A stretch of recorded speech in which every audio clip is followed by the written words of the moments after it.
Today I'll be presenting on PostgreSQL configuration and hardening on a Linux server. In this lab, we worked with a Linux machine to install and configure PostgreSQL and then use a Kali Linux machine to verify that the service was running by scanning for its default port. The goal of this project is not to build a full database, but instead to understand how services run on a system, how they communicate over a network, and how we can verify their presence using tools like Nmap. I'll also discuss some basic security practices that are important when working with database systems.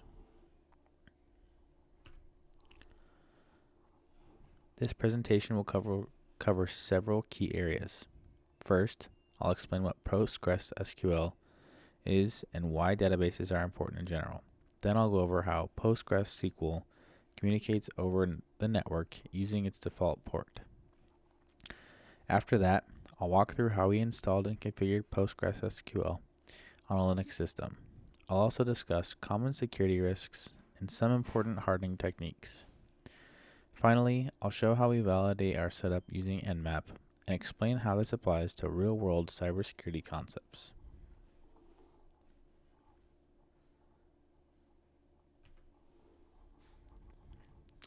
In this lab environment, we used two main systems. The first is a Linux server which hosts the PostgreSQL service. The second is a Kali Linux machine, which we use as a testing or attacker system to scan the network. Both systems are connected within a private lab network. The focus here is not on building a functional database with tables or users, but simply making sure that PostgreSQL service is installed, running, and visible on the network. This is very similar to what we did in our IMAPS and DNS labs, where the goal was to verify the services we were listening on the default ports.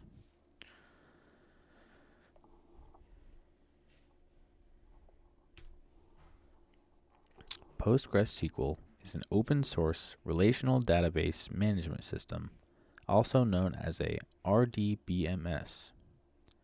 It stores data in a structured format using tables made up of rows and columns. In SQL, or Structured Query Language, to allow users and applications to interact with the data. This includes retrieving, inserting, updating, and deleting information. One important feature of PostgreSQL is that it is an ACID compliant. This means it ensures reliable transactions, keeping data consistent even if something fails, such as a system crash. Because of this, PostgreSQL is trusted for applications that require high reliability.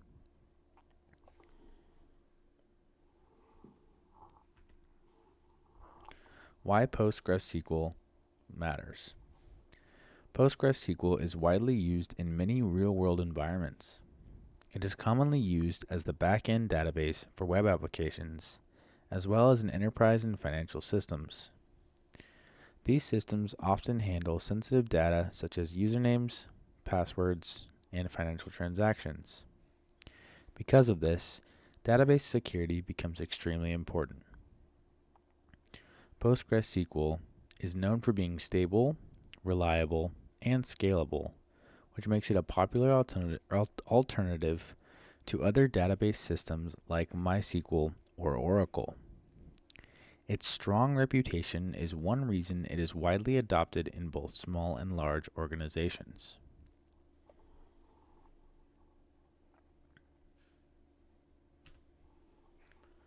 Default port and function. PostgreSQL uses port 5432 by default. It operates over TCP protocol.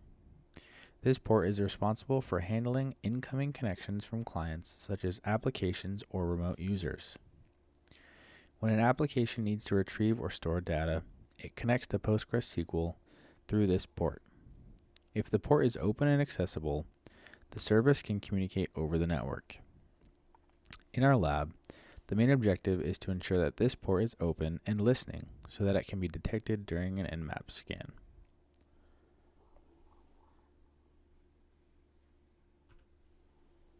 Security risks. While having an open port is necessary for communication, it also introduces security risks. Any open port increases the system's attack surface, meaning there are more opportunities for attackers to attempt access. For PostgreSQL, attackers might try brute force attacks to guess passwords or exploit weak authentication methods.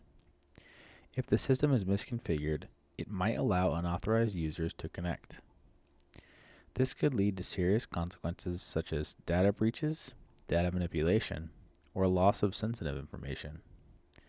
That's why securing databases services is extremely important.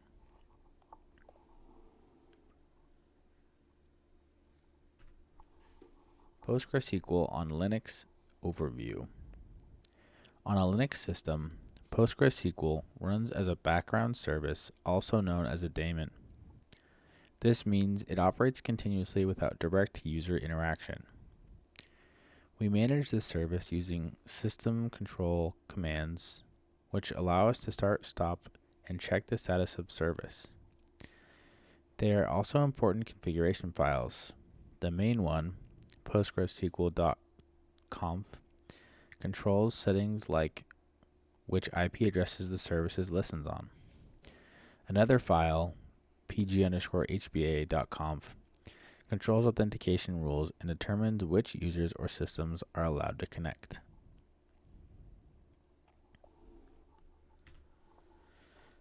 Installation steps. To install PostgreSQL, we use the Linux package manager. First, we update the system's package list, and then we install PostgreSQL. This process downloads the software along with all required dependencies and sets up a default configuration automatically. It also creates a default database cluster and system user, which allows PostgreSQL to start running right away. This makes installation straightforward, especially in a lab environment. Starting the service. After installation, the next step is to start the PostgreSQL service. We do this using the systemctl start command. We also enable the service so that it starts automatically whenever the system boots. This is important for maintaining availability in real-world systems. We can also check the status of the service to confirm that it is running correctly. If the service is active, we are ready to move on to verifying the port.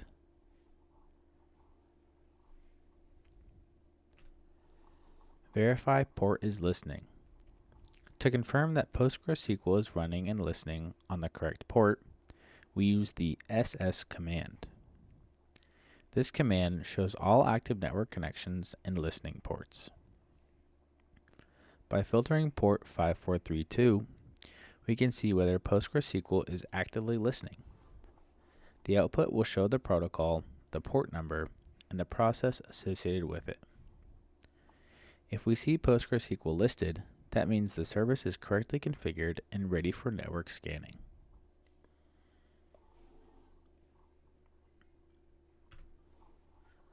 Hardening recommendations. To improve security, several hardening steps should be applied.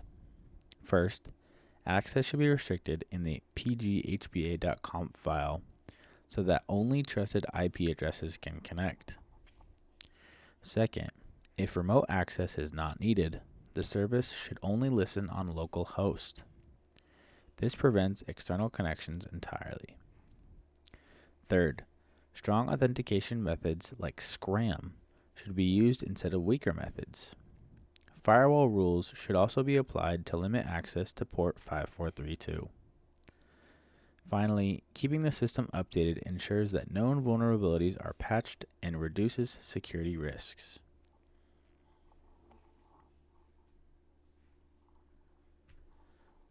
Nmap validation. To validate our setup, we use Nmap from the Kali Linux machine. Nmap is a network scanning tool that allows us to discover open ports and running services on a target system. By scanning port 5432 specifically, we can check whether PostgreSQL is visible on the network. This is a common technique used by both system administrators and attackers.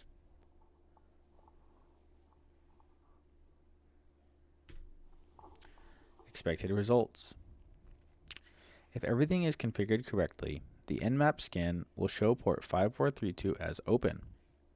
In some cases, it may also identify the service as PostgreSQL. Even if it does not label it specifically, seeing the port open is enough to confirm that the service is running and accessible. This verifies that our configuration was successful.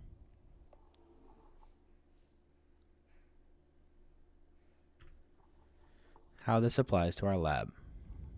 This lab helps reinforce several important cybersecurity concepts. It shows how services operate on specific ports and how those services can be discovered through network scanning. It also highlights the importance of proper configuration and security hardening to protect systems from potential attackers. Understanding these concepts is essential for both defending systems and identifying vulnerabilities in real-world environments.